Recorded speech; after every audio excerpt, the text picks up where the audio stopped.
இப்போ கொஞ்ச நாளாவே இந்த துணிய காய வச்சு எடுக்கிறதுல அவ்ளோ சிரமமா இருக்குது. மழை வந்து நனச்சிருது. மிஷின்ல போட்டு எடுக்கும்போது கூட கொஞ்சம் காய வச்சு தருது. கரெக்ட்டா பால்கனியில கொண்டு காய போட்டிருப்பேன்.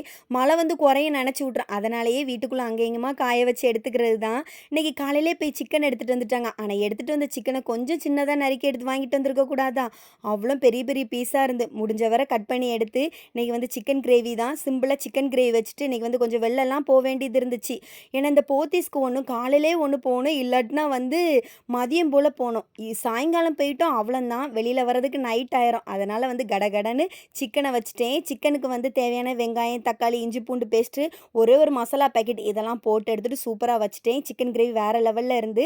அதுக்கப்புறம் வந்து கடகடன்னு ஓடி போய் கடைக்கு போயிட்டு தேவையான பொருளெல்லாம் வாங்கிட்டு வந்துட்டோம். ஆப்பிளு, அப்படியே வந்து கொஞ்சம் போல கிராசரி ஐட்டம் எல்லாம் வாங்கிட்டு வந்து பார்த்தாச்சு. பை ஒன் கெட் ஒன் கொஞ்சம் போல பொருள போட்டிருந்தேன். நல்லா தான் இருந்தது.